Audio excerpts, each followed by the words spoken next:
Good morning છોકરાઓ, કેમ છો ભાઈ? મજામાં? જલસા જ જિંદગીમાં. લો ચલો આવી ગયા છીએ ભાઈ ફરીવાર નેક્સ્ટ ટોપિક લઈને. તમારો એકદમ મસ્ત ટોપિક છે ભાઈ. જોજો ભાઈ, સૌથી પહેલાં આપણે ભાઈ લાસ્ટ ટાઈમ જોયું હતું, તમને યાદ હોય તો ટોર્ક, અને ભાઈ આપણે જોયું હતું સૂત્ર કોનું? ચૂડામોનું. પેલું આઈએ પધારીએ ચૂડામોજી, બસ એ જ. સાંભળજો ધ્યાનથી. તો હવે આપણે વિદ્યુત પ્રવાહ ધારિત ગૂંચળું, સાંભળજો, એની ચુંબકીય ડાયપોલ માટેનું અને ચુંબકીય ક્ષેત્રનું સૂત્ર શોધીશું. મસ્ત સૂત્ર છે બી, સિમ્પલ એકદમ.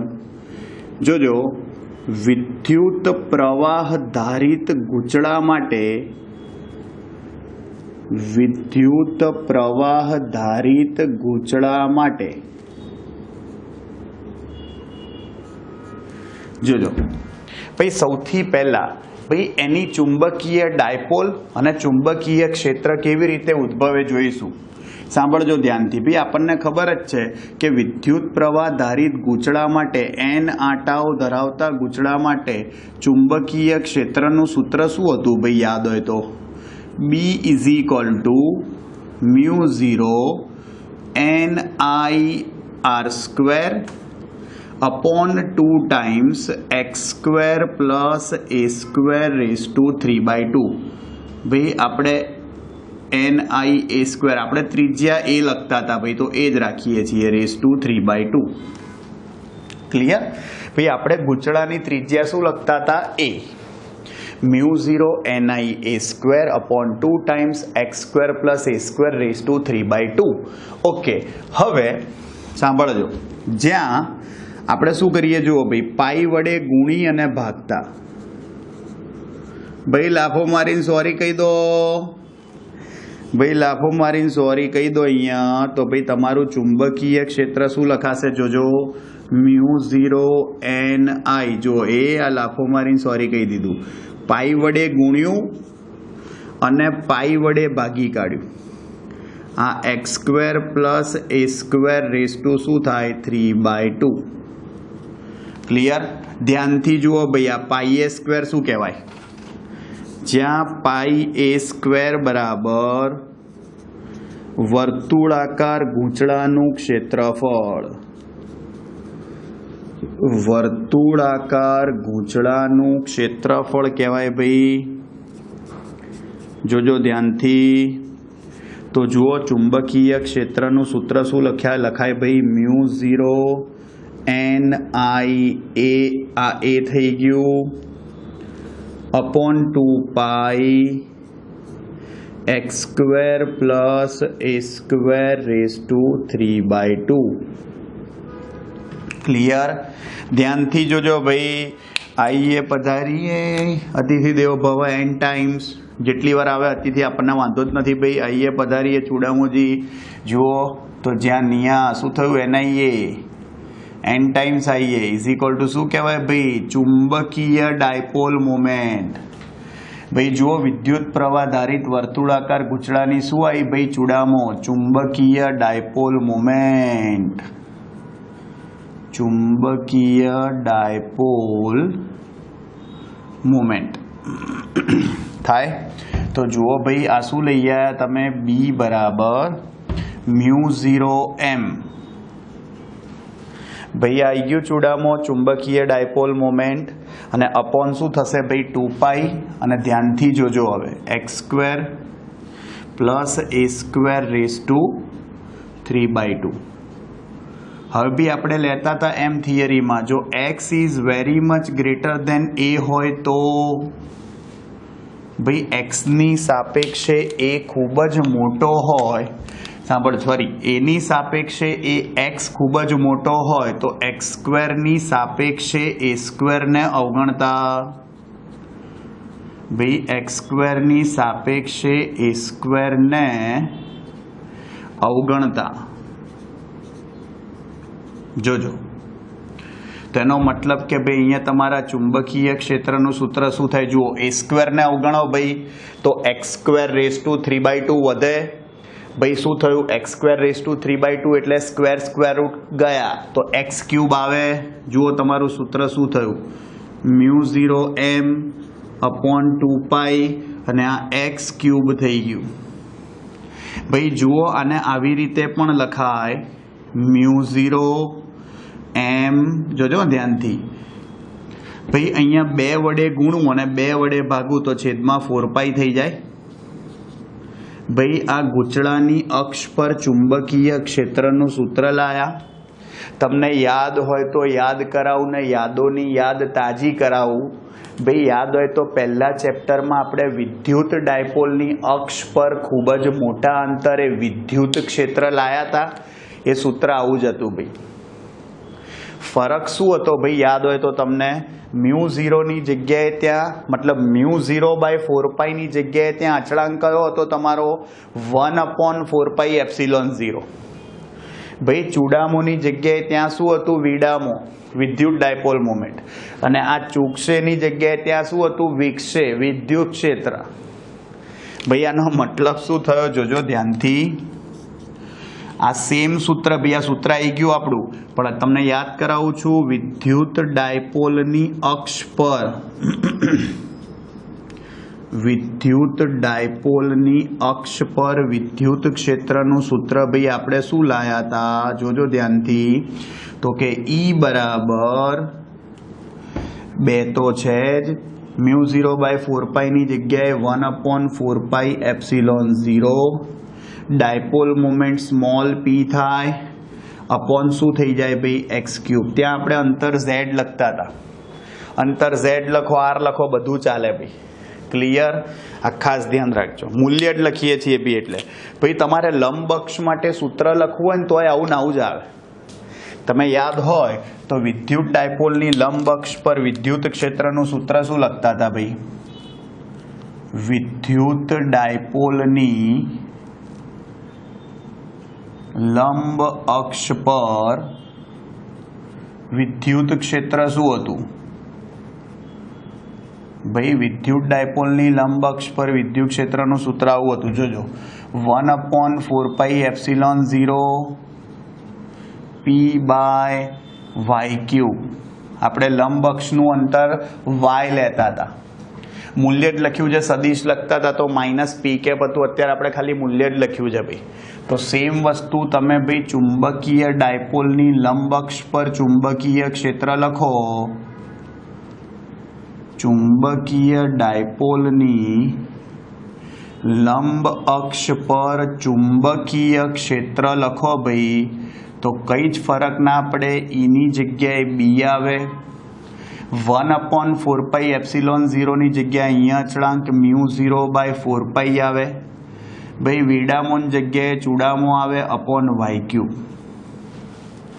ભાઈ આ બંને સૂત્રો આપણે ગ્રેટર ધેન એ માટે જ લાયા છીએ ક્લિયર। સેમ સૂત્રો થયા ભાઈ, ખાલી વિદ્યુત ક્ષેત્રની જગ્યાએ ચુંબકીય ક્ષેત્ર અચળાંક 1/4πε0 ની જગ્યાએ μ0/4π અને વિદ્યુત ડાયપોલ મોમેન્ટની જગ્યાએ શું લઈ લીધી ચુંબકીય ડાયપોલ મોમેન્ટ। મસ્ત થિયરી છે હા, અને આ સૂત્રો બી બહુ કામમાં આવશે ભાઈ તમને। અહીંયા દાખલા નથી ભાઈ આની ઉપરથી પણ MCQમાં અને નેક્સ્ટ ચેપ્ટરમાં કામમાં આવશે, ધ્યાન રાખજો ક્લિયર।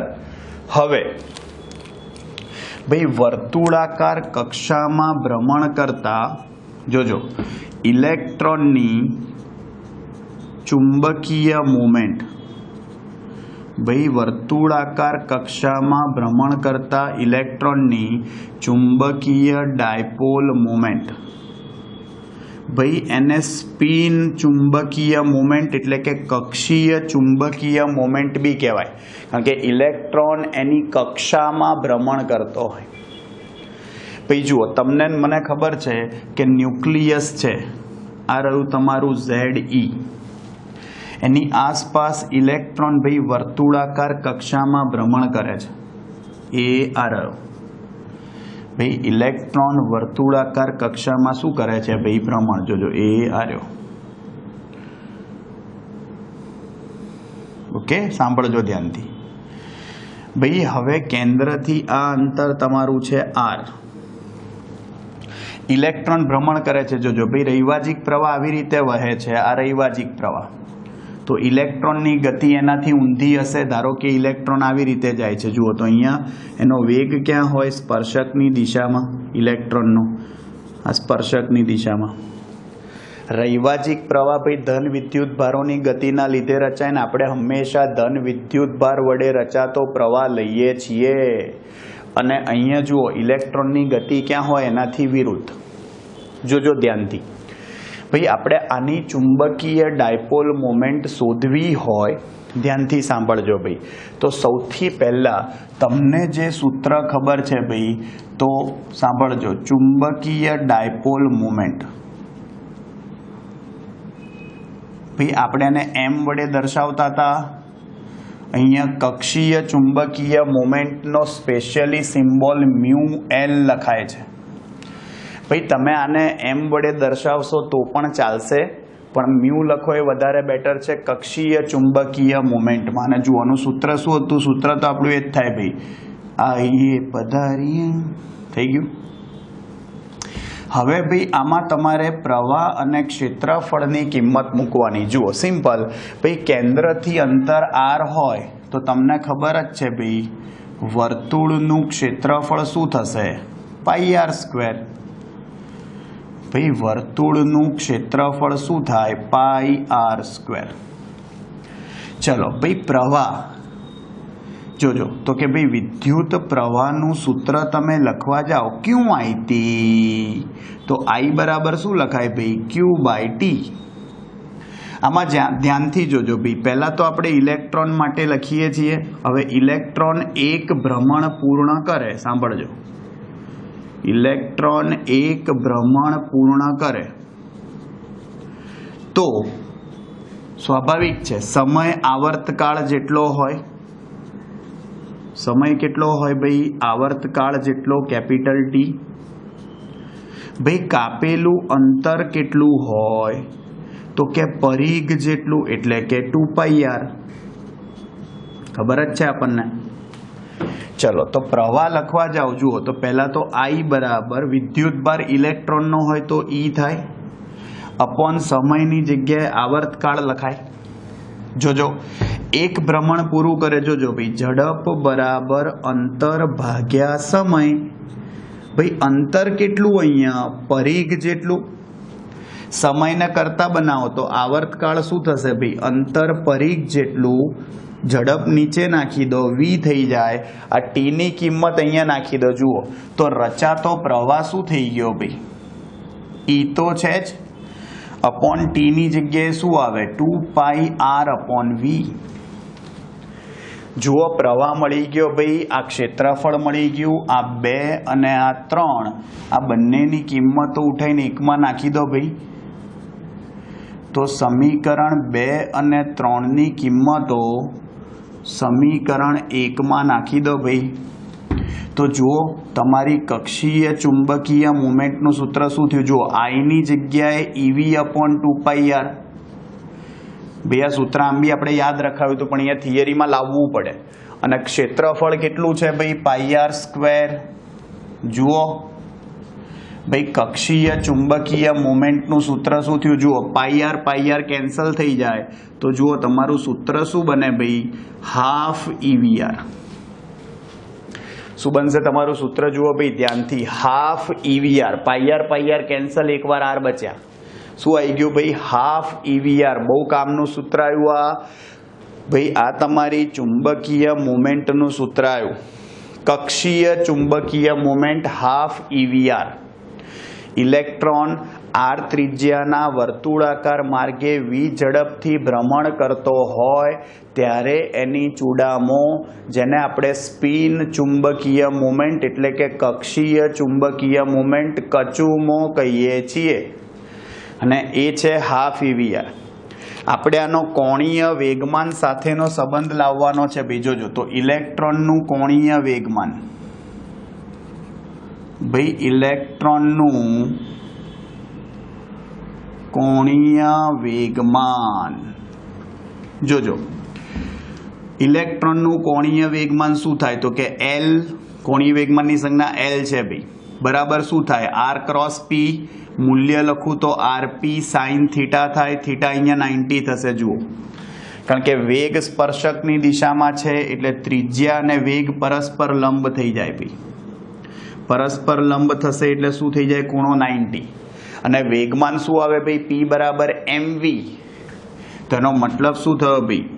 r p બરાબર mv, તો mv જ્યાં me ઇલેક્ટ્રોનનું દળ છે, માસ ઓફ ઇલેક્ટ્રોન, તો ઇલેક્ટ્રોનનું દળ થયું ભાઈ. જુઓ આ મ્યુએલ અને એલ નો ગુણોત્તર લઈ લો, ભાગાકાર. શું થશે જુઓ ધ્યાનથી ભાઈ? Mu L upon L. જમણી બાજુ શું થશે ભાઈ? Half EVR upon MVR. જુઓ આ રહ્યું MVR. VR cancel. જુઓ ભાઈ આ મ્યુએલ અપોન એલ આવી ગયું, એ છે તમારું E/2me. ભાઈ જુઓ આ તમે ચુંબકીય મોમેન્ટ અને કોણીય વેગમાન વચ્ચેનો સંબંધ લાયા ભાઈ. આ જે E/2me દેખાય છે ભાઈ, એ અચળાંક થયો. જુઓ એની કિંમત બી અચળ હોય, 1.6 10 - 19 કુલમ. ઇલેક્ટ્રોનનું દળ પણ અચળ હોય. એ જે ગુણોત્તર છે, આ ઇલેક્ટ્રોન માટેનો ગુણોત્તર આવશે તમારો 8.8 × 10⁻10. ક્લિયર? જેને ગાયરોમેગ્નેટિક રેશિયો કહેવાય. વરસાદ પડે ભાઈ, ગારો નહીં કહો, ગાયરોમેગ્નેટિક રેશિયો. હા, E/2me. અને એની કિંમત કેટલી થાય ભાઈ? જોજો 8.8 10⁻10 કુલમ્બ પર કેજી, એટલે કેજી ઇનવર્સ બી લખાય ને ભાઈ. જુઓ આ એલ ને તમે સામે આપી દો તો મ્યુએલ અપોન એલ હતું, એની જગ્યાએ એલ સામે આપો ભાઈ, તો મ્યુએલ બરાબર શું થાય? E/2me × L. જો આને સદિશ સ્વરૂપે લખો ને ભાઈ, સદિશ સ્વરૂપે, તો આગળ માઇનસ આવે. એટલા માટે માઇનસ આવે કે મ્યુએલ એટલે કે કક્ષીય ચુંબકીય મોમેન્ટ અને કોણીય વેગમાન બંને પરસ્પર વિરુદ્ધ દિશામાં હોય ભાઈ. બંને પરસ્પર વિરુદ્ધ દિશામાં હોય, એટલા માટે ઋણ નિશાની આવે. જુઓ એવું કેમ આવે એ પણ કહી દઉં. ઋણ નિશાની ધ્યાનથી જોજો ભાઈ. આ રહ્યું ભાઈ કોણીય વેગમાનનું ભાઈ, અહીંયા દિશા શોધો. ચલો કોણીય વેગમાનની R×P ની દિશા થાય. જોજો R×P જમણા હાથના સ્ક્રૂનો નિયમ, સદિશ ગુણાકાર છે ભાઈ. R×P, P ની દિશા વેગની દિશામાં જ હોય, એટલે R×P ક્યાં આવ્યું? 12. અને 12 આવ્યું ભાઈ શું? કોણીય વેગમાન. અને ભાઈ આ ચુંબકીય મોમેન્ટ હતી ભાઈ નિયા, એની દિશા ક્યાં આવે? જુઓ પ્રવાહની દિશા આ બાજુ છે, એ દિશામાં હાથ ઘુમાવો. જુઓ એ આગળ પ્રવાહની દિશામાં ગયો ભાઈ, એ આ રહ્યો. શું થયું ભાઈ? એ અહીંયા અંદર ભાઈ. પેલું 12 હતું, આ અંદર છે ભાઈ. બંને પરસ્પર કેવા થઈ ગયા ભાઈ? વિરુદ્ધ દિશામાં. એટલે માઇનસ નિશાની આવે. ખબર પડી ભાઈ? જો તમે પ્રોટોન માટે લો ને તો દિશા એક જ થઈ જાય. મતલબ ધન વિદ્યુતભાર હોય તો એક જ થઈ જાય. પ્રોટોન ના આવે કારણ કે ગતિ ના કરતો હોય ભાઈ, એ તો ન્યુક્લિયસની અંદર હોય. હા, પણ જો કોઈ ધન વિદ્યુતભાર ગતિ કરતો હોય તો અહીંયા આગળ શું આવશે તમારું? બંને એક જ દિશામાં. પણ ભાઈ ન્યુક્લિયસની આસપાસ જનરલી ઇલેક્ટ્રોન જ ગતિ કરતો હોય એટલે આવું જ આવશે. ક્લિયર? આ ખાસ ધ્યાન રાખજો ભાઈ. આ ઇલેક્ટ્રોનની ચુંબકીય ડાયપોલ મોમેન્ટ થઈ. મ્યુએલનું સૂત્ર થયું હાફ EVR. કોણીય વેગમાન જુઓ તમારું થયું શું અહીંયા આગળ? MVR. અને બંનેનો ગુણોત્તર થયો તમારો E/2me. આ ગુણોત્તરને કહેવાય ગાયરોમેગ્નેટિક રેશિયો. અને સાંભળજો ધ્યાનથી, આ બંને પરસ્પર વિરુદ્ધ દિશામાં હોવાથી એની એ શું આવશે? આગળ માઇનસ નિશાની લખી. જો સદિશ સ્વરૂપે લખીએ તો, એટલે ભાઈ આ કચુમો કક્ષીય ચુંબકીય મોમેન્ટ અને કોણીય વેગમાન વચ્ચેનો સંબંધ થયો કહેવાય. ભાઈ જુઓ, આમાં એક વસ્તુ હજી છે એ જોઈ લઈએ આપણે, એ છે બોર મેગ્નેટોન. ભાઈ આ બોર મેગ્નેટોન એટલે શું? જોજો ધ્યાનથી, હું તમને પહેલા એ સમજાવી દઉં, પછી આગળની થિયરીમાં આપણે જઈએ. જોજો ધ્યાનથી. ભાઈ આ બોર મેગ્નેટોન એટલે શું?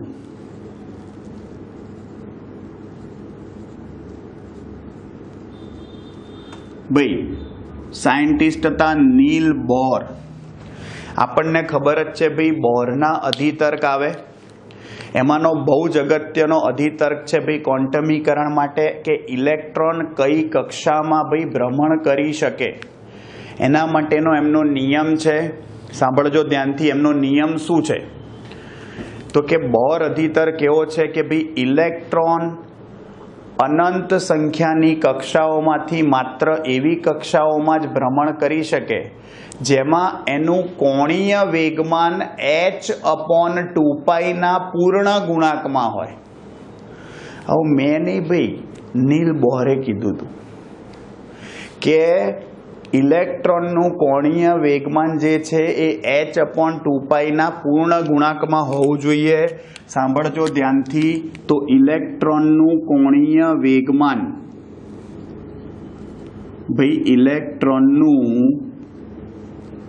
કોણીય વેગમાન ભાઈ h/2π ના પૂર્ણ ગુણાંકમાં હોવું જોઈએ, એટલે nh/2π આ કોણીય વેગમાન થયું. અને જ્યાં n બરાબર શું હોય? પૂર્ણ ગુણાંક. પૂર્ણ ગુણાંક એટલે 1 2 3 4 અપ ટુ આવી રીતે. ભાઈ આ ઇલેક્ટ્રોનનું કોણીય વેગમાન થયું. ધ્યાનથી સાંભળજો ભાઈ, ધ્યાનથી. આજે તમારા ઇલેક્ટ્રોનનું કોણીય વેગમાન છે, જ્યાં h છે, h એ ભાઈ પ્લાન્કનો અચળાંક કહેવાય. ભાઈ પ્લાન્ક અચળાંકની કિંમત આપણને ખબર જ છે, 6.625 10 - 34 જૂલ ઇન્ટુ સેકન્ડ થાય. જોજો ભાઈ, આ h એકમ આનો કોણીય વેગમાનના એકમ જેવો જ થાય, કારણ કે n તો સંખ્યા છે ભાઈ. આ ખાસ ધ્યાન રાખજો ભાઈ. આવું નીલ બોરનો અધિતર્ક હતો કે ઇલેક્ટ્રોન h/2π ના પૂર્ણ ગુણાંકવાળી કક્ષામાં શું કરી શકે ભાઈ? ભ્રમણ કરી શકે. આનો મતલબ એવો થયો, ધ્યાન રાખજો ભાઈ, આપણું જે સૂત્ર છે પાછું લખું, જુઓ. ઇલેક્ટ્રોન ની ચુંબકીય ડાયપોલ મોમેન્ટ, ભાઈ ઇલેક્ટ્રોનની ચુંબકીય ડાયપોલ મોમેન્ટ કોને કહેવાય? જોજો, તો μL કહેવાય. ભાઈ μL શું થશે? જોજો ધ્યાનથી, E/2me × L થાય. ચલો, L ની કિંમત એ તો ભાઈ નીલ બોરે આપણને શું કીધી ભાઈ? આ રહી ઇલેક્ટ્રોન માટે nh/2π. અને એનું તમે લઘુત્તમ મૂલ્ય શોધો. લઘુત્તમ એટલે ભાઈ એની કિંમત શું લેવાની? 1. એ જે તમારું લઘુત્તમ મૂલ્ય હશે ભાઈ, જ્યાં n બરાબર 1 લઈ લો, જોજો, તો n બરાબર 1 લેતા આ જે μL છે તમારી કચુમો, કક્ષીય ચુંબકીય મોમેન્ટ, એ લઘુત્તમ મળે. શું થાય ભાઈ? એ લઘુત્તમ મળે.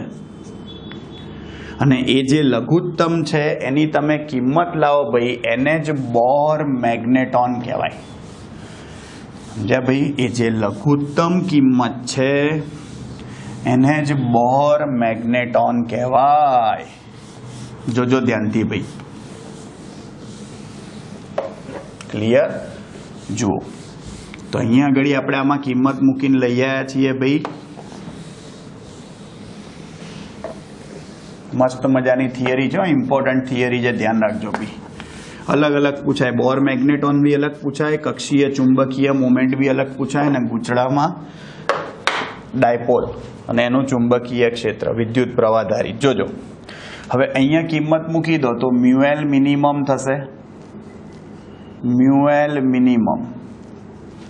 મિનિમમ ભાઈ એની કિંમત 1 લીધી એટલે એને જ શું કહેવાય? બોર મેગ્નેટોન કહેવાય. કિંમત શું થશે? જુઓ, EH ई અને एच રહેશે, છેદમાં શું થશે ભાઈ 2 દુ 4 4 પાઈ એમ ઈ, કિંમત મૂકી દો ભાઈ, જવાબ આવી જાય. ઈ ની કિંમત છે 1.6 10-19, એચ છે આપણો ભાઈ 6.625 10-34,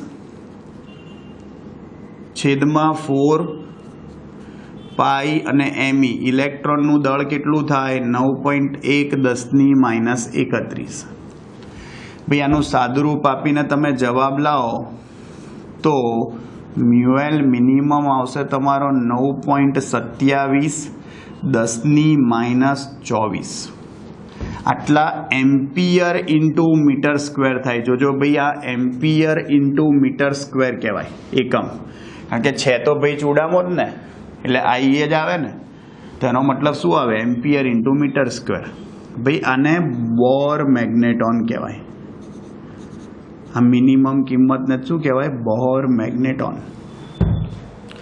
ક્લિયર? એટલે બોર મેગ્નેટોન અલગથી પૂછાય થિયરી તો ધ્યાન રાખજો, એકદમ નાનકડી બચુકડી થિયરી થઈ કહેવાય ભાઈ તમારી મસ્ત. હા પણ ઇલેક્ટ્રોનનું કોણીય વેગમાન તમને ખબર હોવી જોઈએ. ક્લિયર? અને હવે જોજો ભાઈ, હવે આપણે જોઈએ છીએ બહુ જ અગત્યની વસ્તુ અને અગત્યનો ટોપિક, અને એ છે ગેલ્વેનોમીટર. ઓલરેડી ભાઈ ત્રીજા ચેપ્ટરમાં આપણે એનો ઉપયોગ કરી ચૂક્યા છીએ, યાદ હોય તો. નતું પેલું પોટેન્શિયોમીટર ને વિસ્ટન બ્રિજ ને મીટર બ્રિજ એમાં લેતા હતા, યાદ હોય તો ભાઈ ગેલ્વેનોમીટર, બસ એ જ.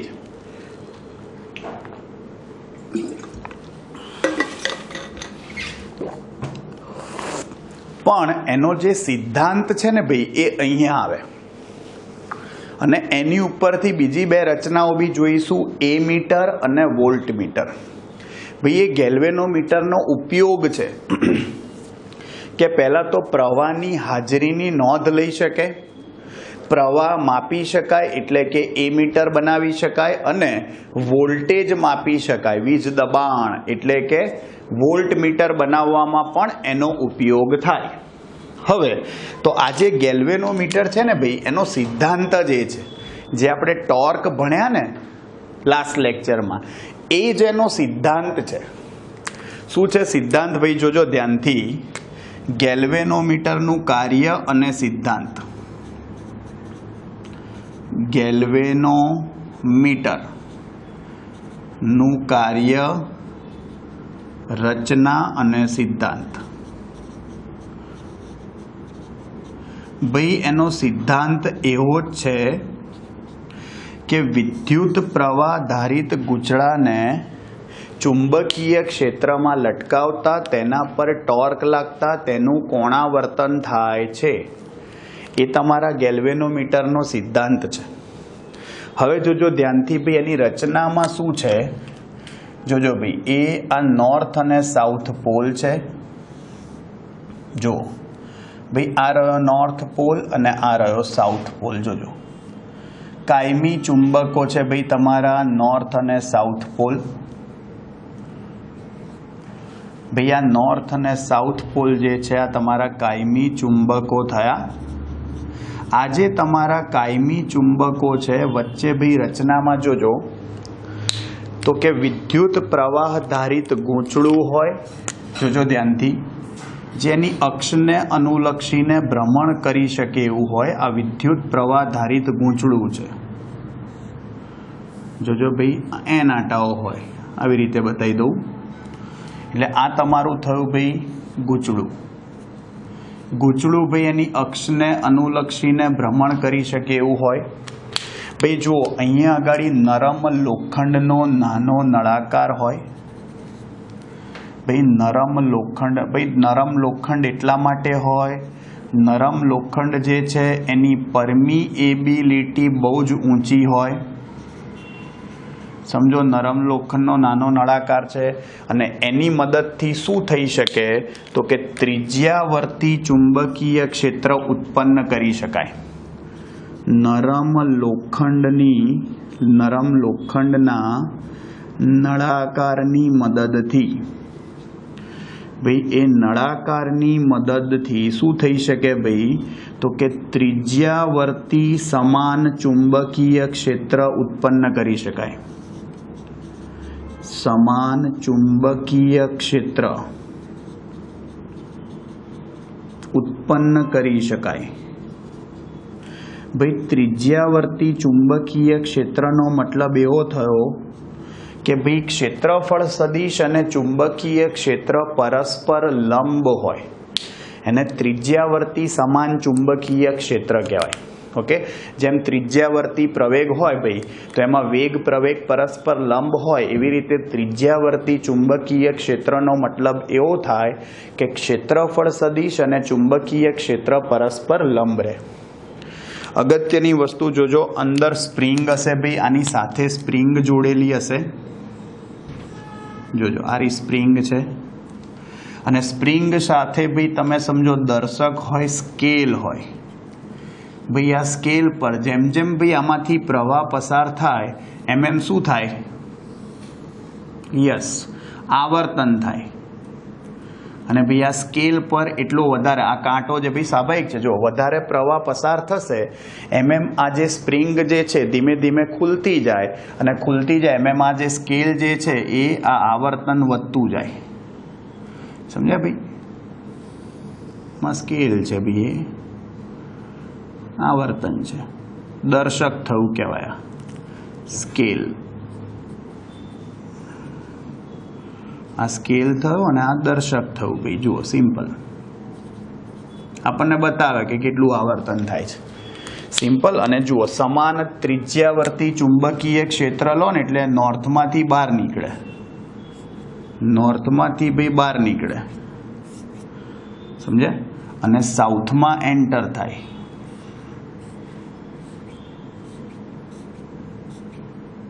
ક્લિયર? આ ખાસ ધ્યાન રાખજો. આવડે ભાઈ, આ બહુ જ અગત્યની વસ્તુ. અને આ સ્પ્રિંગ છે વચ્ચે એટલે આ રહી તમારી સ્પ્રિંગ એસ. ક્લિયર? એકદમ સિમ્પલ છે ભાઈ. જુઓ હવે અહીંયા આગળ થાય શું ભાઈ, આની આપણો સિદ્ધાંત જ એ છે કે ભાઈ વિદ્યુત પ્રવાહ ગૂંચળામાં પસાર થશે, વિદ્યુત પ્રવાહ પસાર થશે એટલે શું થશે? એની ઉપર ટોર્ક લાગશે ને ટોર્ક લાગશે એટલે એનું શું થશે? કોણાવર્તન. અને એનું કોણાવર્તન થાય એટલે જોજો ગૂંચળા પર લાગતું ટોર્ક, ભાઈ ગૂંચળા પર લાગતું ટોર્ક શું થશે? આપણું સૂત્ર ટોર્કનું ભાઈ લાસ્ટ ટાઈમ તો સાબિત કર્યું હતું. એ બીના શું આવે ભાઈ?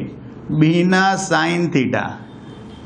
અને ભાઈ ત્રિજ્યાવર્તી ચુંબકીય ક્ષેત્ર હોવાથી, ત્રિજ્યાવર્તી ચુંબકીય ક્ષેત્ર હોવાથી ભાઈ એ અને બી પરસ્પર લંબ હોય. એ અને બી પરસ્પર લંબ હોય એટલે તમારો થીટા 90 ડિગ્રી થઈ જાય. અને થીટા 90 થઈ જાય એટલે તમારું ટોર્ક શું આવે? બીના સાઇન 90. સાઇન 90 તો ભાઈ તમારું 1 થઈ જાય. એટલે ટોર્ક શું આવે ભાઈ? એકલી બીના આવે. લો જલસા પડી ગયા. આઈ એકલી બીના નંબર 1. ભાઈ જુઓ, એના કારણે આ સ્પ્રિંગ ધીમે ધીમે ખુલશે ભાઈ. અને સ્પ્રિંગ ખુલશે એટલે એની અંદર પુનઃ સ્થાપક ટોર્ક લાગશે. ભાઈ નાના હતા એટલે પુનઃ સ્થાપક બળ સાંભળ્યું હતું. પુનઃ સ્થાપક બળનું સૂત્ર શું હતું ભાઈ? F બરાબર -kx. અહીંયા એ જ વસ્તુ છે. પુનઃ સ્થાપક ટોર્ક લાગે. ટોર્ક શું કરશે ભાઈ? આ ટોર્કને બેલેન્સ કરશે, સમતોલશે. અને એ જે ટોર્ક છે એ શું થશે ભાઈ? K phi. phi એ કોણાવર્તન છે ભાઈ. અહીંયા આગળ ભાઈ તમે સમજો આ કોણાવર્તન છે. બીજું કે K શું છે? બળ અચળાંક. ત્યાં બળ અચળાંક હતો, અહીંયા બળ અચળાંક કહેવાય. અને ભાઈ ત્યાં બળ હતું, અહીંયા ટોર્ક આવે.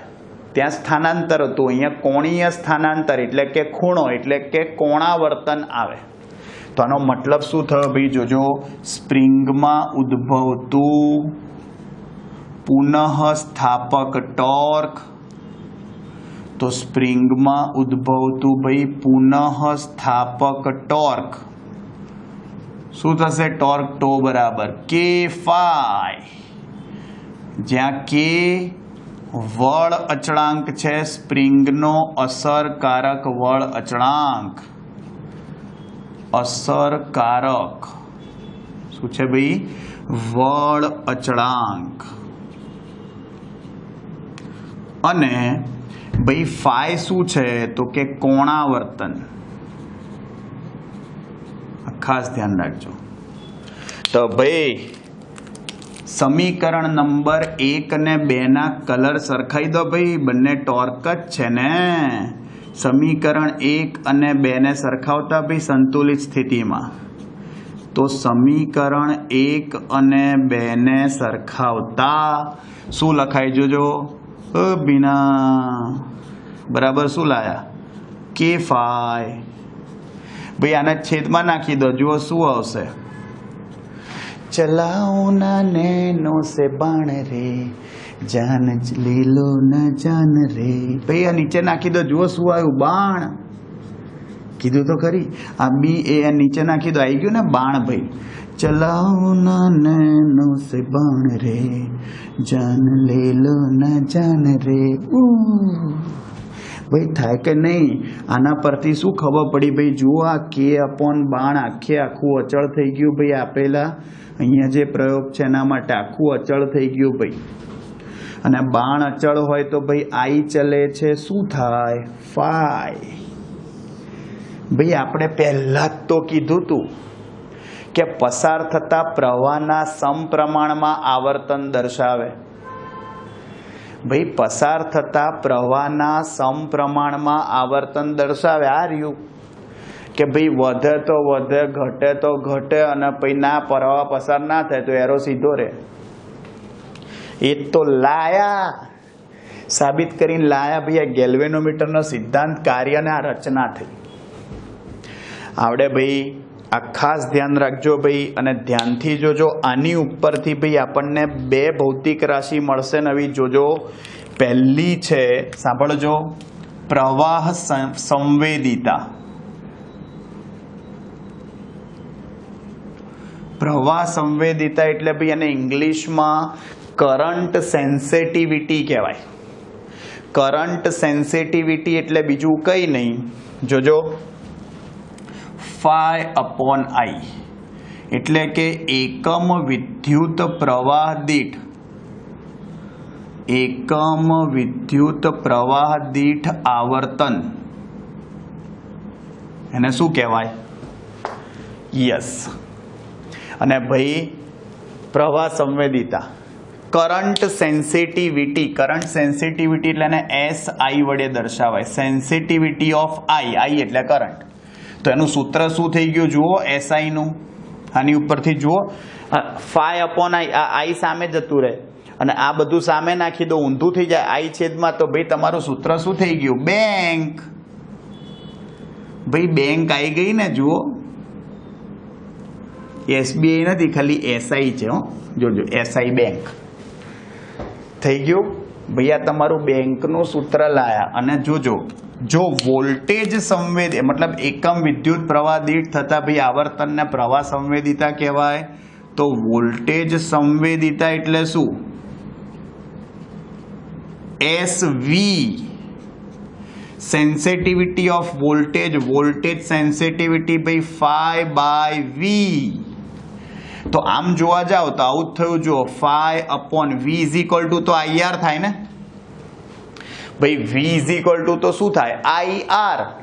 તો અહીંયા ધ્યાનથી જુઓ, ફાઈ અપોન આઈ તો શું હતું આપણું? બેંક. તો અહીંયા શું આવી ગયું ભાઈ? બેંકમાં કોણ કામ કરે ભાઈ? બેંકર.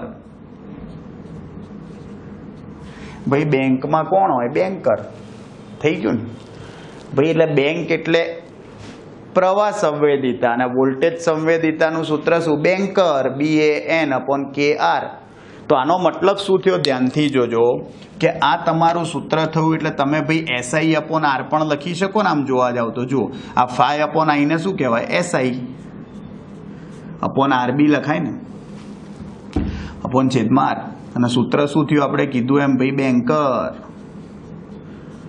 એટલે પ્રવાહ સંવેદિતાનું બેંક થાય, વોલ્ટેજ સંવેદિતાનું બેંકર થાય. ભાઈ અગત્યની વસ્તુ જુઓ અહીંયા આગળ, એવું જરૂરી નથી જુઓ કે પ્રવાહ સંવેદિતા તમે વધારો ને તો વોલ્ટેજ સંવેદિતા વધે. કેમ? તમને કારણ કહું છું. એવું વિચારો ચલો કે તમે આંટાઓની સંખ્યા બમણી કરી ભાઈ તમે આંટાઓની સંખ્યા બમણી કરો તો એનો મતલબ કે તમારો જે અહીંયા પ્રવાહ સંવેદિતા છે બમણી થઈ જાય. જુઓ તમને એવું થાય કે સર તો અહીંયા બી n તો છે જ ને, તો બમણી થાય જ ને. અલા ભાઈ પણ આમાં છેદમાં અવરોધ બી છે, સામે અવરોધ બમણો થઈ જાય એટલે બે કેન્સલ થઈ જાય, એટલે પછી વોલ્ટેજ સંવેદિતામાં ફેરફાર ના થાય. ભાઈ એ જ છે. અને એટલા માટે જ ગેલ્વેનોમીટરમાંથી ભાઈ એ મીટર અને વોલ્ટ મીટર જે બનાવવામાં આવે ને, બંનેની મેથડ જુદી જુદી છે. હા, એ જોઈશું આપણે. અને જુઓ અહીંયા આગળ તમને આના ઉપરથી ભાઈ આપણે દાખલો બી છે, જોઈશું આપણે. જુઓ બેંક અને બેંકર ઉપરથી આ વોલ્ટેજ સંવેદિતા થઈ, એનું સૂત્ર થયું આપણું બેંકર. અને અગત્યનો ભાઈ તમને એક અહીંયા આગળ જુઓ કહી દઉં આ બી, કે આપણું જે સ્પ્રિંગનો અસરકારક વળ અચળાંક હતો ને ભાઈ, હા, એનો એકમ ને પારિમાણિક સૂત્ર બી પૂછાય છે. જોજો તો સ્પ્રિંગનો અસરકારક વળ અચળાંક એનો એકમ, સ્પ્રિંગનો અસરકારક વળ અચળાંક એનો એકમ લખો ભાઈ. તો એકમ શું લખાય? જોજો આનો એકમ થશે, જુઓ ફાઈ છેદમાં જતું રહે ને, ફાઈ છેદમાં તો ટો એટલે શું? ન્યૂટન ઇન્ટુ મીટર અપોન ફાઈનું શું થાય? રેડિયન. ખૂણો છે ને ભાઈ, તો પારિમાણિક સૂત્ર લખવા જાઓ ભાઈ. કેનું વળ અચળાંક છે જોજો, તો m1 L2 T-2 થાય. રેડિયનનું ના હોય ભાઈ પારિમાણિક સૂત્ર. આવી ગયું? જો ભાઈ આ ગેલ્વેનોમીટરનું કાર્ય રચના સિદ્ધાંત થયા, અને પછી આપણે પ્રવાહ સંવેદિતા અને વોલ્ટેજ સંવેદિતા બી એની ઉપરથી લાવી દીધું. હા, એટલે તમારે જો ગેલ્વેનોમીટરનું કાર્ય યાદ રાખવું હોય ને, ગેલ્વેનોમીટરનું કાર્ય, તો તમારે આ જ યાદ રાખવાનું, બીના = K∅. આની ઉપરથી બી ભાઈ MCQ ને એવું બધું પૂછાતું હોય છે, એટલે ધ્યાન રાખજો, આવડશે. અને ભાઈ એક લો તો દાખલો છે ભાઈ, અનન્ય દાખલો એક, આની ઉપરથી એ જોઈ લઈએ આપણે. જુઓ સ્વાધ્યાયમાં દાખલો છે તમારો 10મો, સ્વાધ્યાયનો દાખલા નંબર 10. જુઓ શું કહે છે.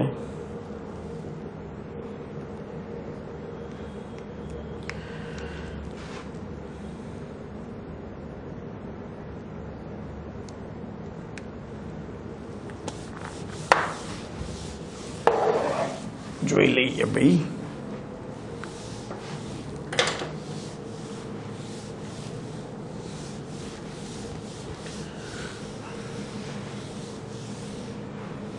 चलाओ ना नैनो से बाण रे, जान ले लो ना जान रे, ओ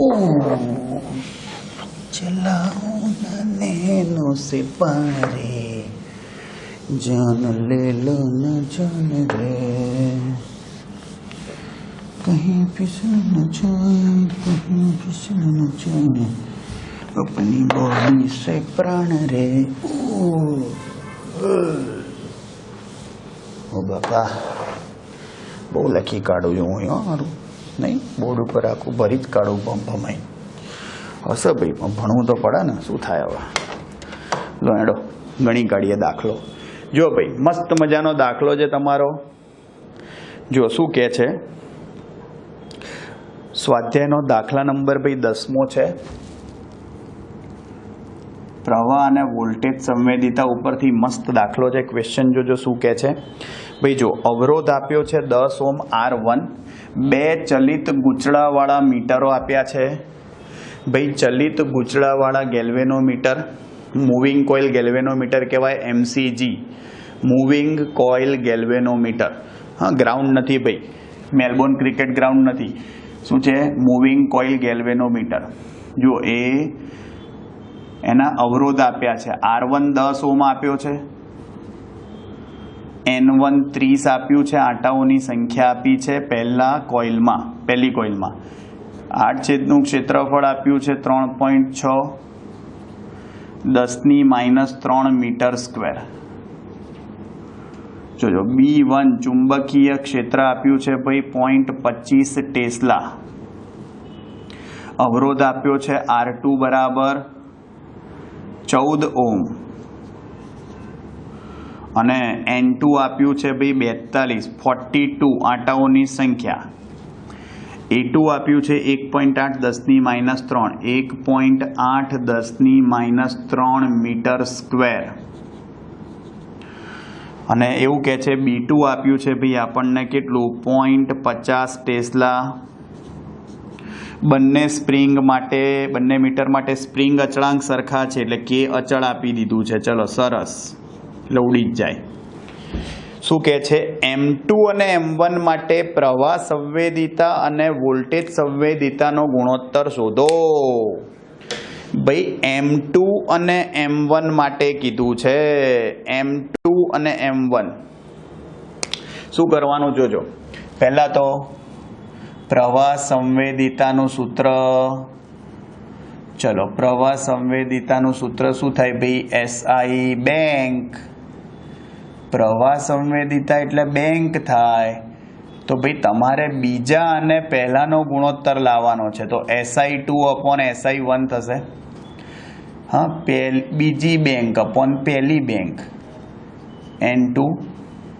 K તો K જ રહે છેદમાં બેંક બીજી A1 N1 K થશે K ખલ્લાસ મૂકી દો કિંમતો B2 કેટલું જ ભાઈ 0.50 ક્ષેત્રફળ A2 કેટલું 1.8 10⁻³ આંટાઓની સંખ્યા N2 કેટલા છે 42 42 છેદમાં B1 કેટલું 0.25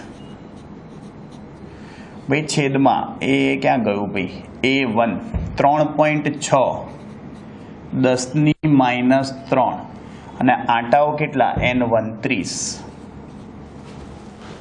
થઈ ગયું ભાઈ અહીંયા આગળ તમે સાદુરૂપ આપીને જવાબ લાવશો જોજો તો તમારો જવાબ આવશે પ્રવાહ સંવેદિતાનો ગુણોત્તર લાવવો પડશે ભાઈ આપણે જો અહીંયા આગળ આ 5 દુ 10 થશે એટલે ઉપર 2 આવશે છેદમાં ભાઈ 18 દુ 36 2 એટલે તો ઉડી જ જાય આ 42/30 આવ્યું થઈ ગયું ભાઈ 2 ઉડી ગયા 10⁻³ ઉડી ગઈ જો પ્રવાહ સંવેદિતા SI2/SI1 એકમ ના આવે ઉડી જાય ક્લિયર શું આવશે ભાઈ અહીંયા આગળ કેટલા વડે ભગાશે 7 છંગ 42 6 35 ભાઈ આ તમારો શું આવી ગયો પ્રવાહ સંવેદિતાનો ગુણોત્તર અને બીજું શું લાવવાનું છે ભાઈ વોલ્ટેજ સંવેદિતાનો ગુણોત્તર ચલો વોલ્ટેજ સંવેદિતાનું સૂત્ર શું ભાઈ બેંકર SV તો બેંકર જે છે ભાઈ /KR ચલો ભાઈ બેંકને તો SI કહેવાય /R તો છે જ તમારે ખાલી શું કરવાનું જુઓ SV2/SV બીજું ભાગ્યા પહેલું છે ભાઈ જમણી બાજુ શું થાય જુઓ SI2/SI1 અવરોધ વ્યસ્ત છે એટલે ઊંધું થઈ જાય R1/R2 અવરોધમાં વ્યસ્ત થઈ જાય ને ભાઈ R છેદમાં છે જુઓ સિમ્પલ તો SI2/SI1 તો આ તમે લાયા છો 7/5 R1 કેટલો છે અવરોધ જુઓ 10 R2 કેટલો છે અવરોધ તમારો 14 જુઓ ભાઈ આ 7 દુ 14 થાય ને 5 દુ 10 થાય 10 ઉડી જાય જવાબ એક જ આવે આવ્યો ને અલગ અલગ ગુણોત્તર જુઓ SV2/SV1 આ વોલ્ટેજ સંવેદિતાનો ગુણોત્તર સિમ્પલ દાખલો છે ભાઈ હા તમને ખબર પડવી જોઈએ કે ભાઈ તમને શું પૂછ્યું છે સૂત્ર કિંમત જવાબ જ છે ક્લિયર જુઓ આજના લેક્ચરમાં ભાઈ આપણે વિદ્યુત પ્રવાહ ધારિત ગૂંચળા બરાબર એના માટે ભાઈ તમે ચુંબકીય ક્ષેત્ર લાયા અને પછી ભાઈ આપણે કક્ષીય ચુંબકીય મોમેન્ટ લાયા ઇલેક્ટ્રોનની બોર મેગ્નેટોન જોયું ગેલ્વેનોમીટર જે છે સિદ્ધાંત રચના કાર્ય જોયા એના ઉપરથી પ્રવાહ સંવેદિતા અને વોલ્ટેજ સંવેદિતા જોયું અને છેલ્લે આ તમારો દાખલો ક્લિયર હવે ભાઈ તમે સમજો નેક્સ્ટ ટાઈમ આપણે ચેપ્ટરના અંતિમ ચરણમાં પહોંચી જઈશું અને છેલ્લું ભાઈ લેક્ચર જે છે એમાં આપણે મીટર અને વોલ્ટ મીટર કેવી રીતે બનાવાય એ જોઈશું હા એના સૂત્રો જોઈશું ને એની ઉપરથી જે દાખલા છે એ જોઈ લઈશું એટલે તમારું આખું ચેપ્ટર મસ્ત કમ્પ્લીટ થઈ જશે ડન મળીએ ભાઈ નેક્સ્ટ ટાઈમ ત્યાં સુધી આવજો bye bye see you tata सब्बा खैर सायोनारा हस्ता ला विस्ता खुदा हाफिज फिर मिलेंगे चलते चलते આવજો, બાય બાય. ધ્યાન રાખજો ભાઈ તમારું.